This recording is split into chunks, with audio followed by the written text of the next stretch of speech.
You never know. Ken Glar, the beast from the east, has to be one of the big chances today. Very consistent Ironman performer over the years.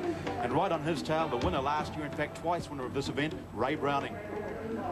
First And Kiwi out of the water. Wayne Shackleton, the first Kiwi. That's a surprise. I wonder where John Hughes is. He's a fitness consultant from Hamilton.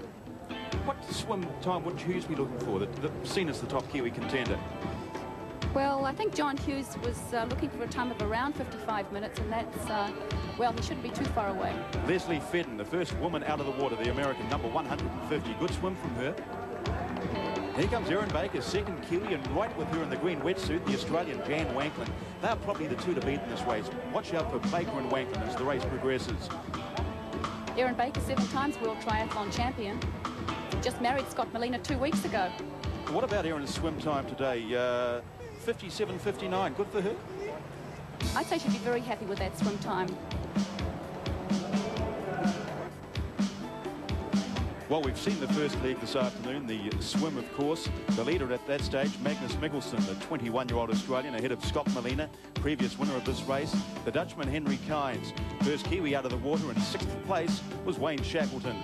And to the women's section, Erin Baker, second at this stage, behind Leslie Fedden, the American, with Jan Wanklyn, the Australian, in 3rd place. We'll be back after the break with the cycle leg of the Kiwi Lager Triathlon.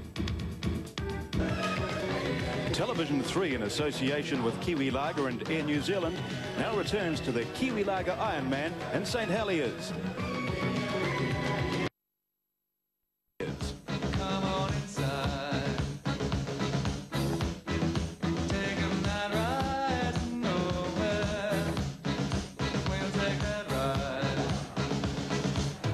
After a mad dash through the transition, it's onto the cycle and the start of the 180-kilometre ride to South Auckland.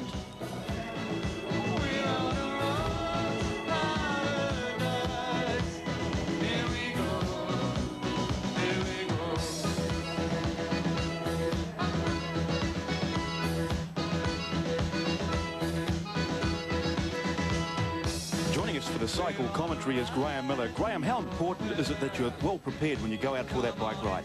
It's very important. As you can see here, if you look in the back pockets of some of these people, you can see they've got little backpacks on with a little bit of food, and they've got large bottles full of drink. Some of them even got these new tubes that run along the bike and into the bottles at the back, so they make sure they're not going to dehydrate during the race today. Let's hear from one of the leading contenders in the race, Scott Tinley, his thoughts on that transition. A race like this, you know, you got to change clothes, you got to get your water, you got to get your food. It's not a quick one like the short race is, but nevertheless, you can't fool around and blow dry your hair there. You gotta get on it.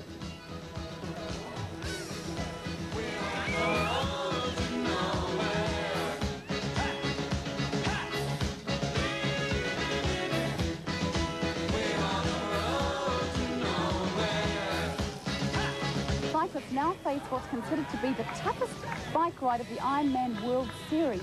And with me here today to make comment on that is 2-time gold medalist from the Commonwealth Games, Graham Miller. Graham, how tough is the bike ride out there? It's probably one of the toughest that I think the riders are going to have over the whole series. It's the roads are much slower here in New Zealand, and generally with the wind and the conditions like they're going to be today, it's going to be very hard. It's close to the distance you were riding at the Commonwealth Games in the road race. Yeah, they're probably riding a little bit longer, and of course they're doing it by themselves, and it's going to be very hard for them out there today, especially with the muggy conditions that Auckland normally has. And does today. Yeah, and they're going to need a lot of fluid replacement, and hopefully the rain hasn't put too much grit on the road and they won't get too many punches. How will they be feeling when they finish? Very tired. I was tired after 174 kilometres. They're doing maybe 6 more, but then again, they're doing it by themselves. Thanks, Graham. And now it's back to Stephen Stewart. 409. The cycle course stretches 180 kilometres, leaves the waterfront and heads south out of Auckland. The field turns around at Kawakawa Bay and strikes even further south to Paparimu before returning to Auckland. The leaders are looking to cut out the journey in under 5 hours.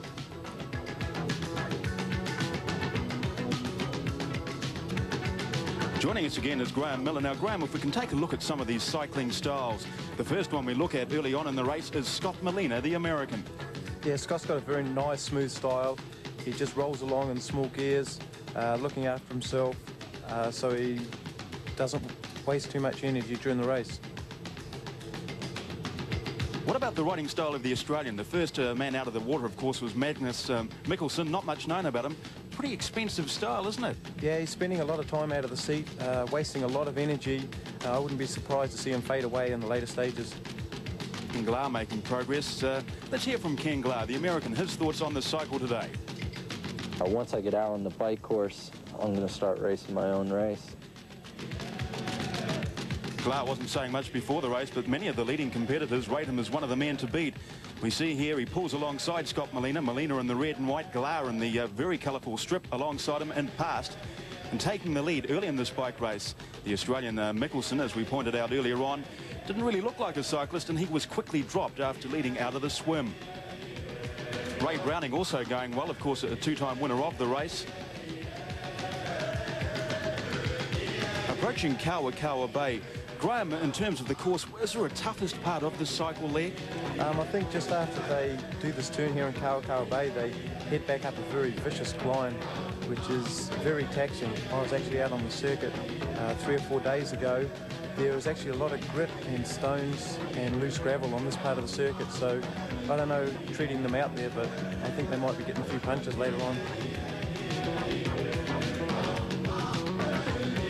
If you want to make a break in this race, is there a certain place that you're perhaps advised to go for it?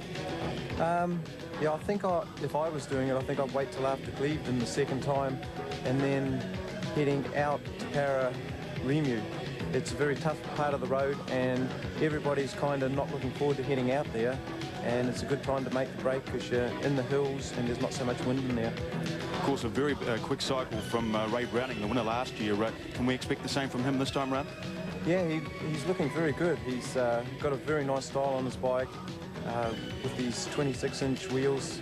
It's got a great rolling resistant that bike, and he seems to be doing very well at this stage. We have our first sighter of Erin Baker, has grabbed a big lead in the women's section, and a comment on Erin's riding style. Erin rides very aggressively. She uses big gears, and she rides very strong most of the time. Erin had some pretty positive thoughts about the cycle before setting out today. It's a difficult course because of the hills and such, but it's a better course because of that. You know, it breaks it up. You get time to stand up and get out of the bike seat. You know, I think it's nice to change your stride on the run. It helps me anyway. So I like the fact that it's not completely flat and that it does have a bit of variation. Also, it's good for us that the stronger bike riders get a good advantage on a hilly course, and I think that's what Scott and I and a lot of other good bike riders will be looking for. Through second in the bike race is Jan Wanklin, the Australian.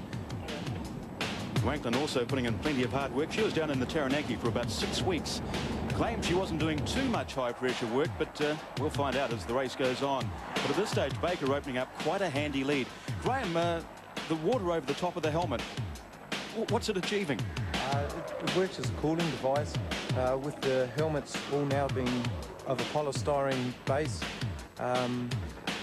They pour the water through the holes in the helmet to keep the heads cool and keep the body temperature not so high so they don't dehydrate. Looks like Jan Wanklin pushing Baker close, but in fact it's another one of the male competitors. Perhaps a comment on their respective cycling styles. Erin as compared to the guy alongside her. Erin's riding in a very aerodynamic position there.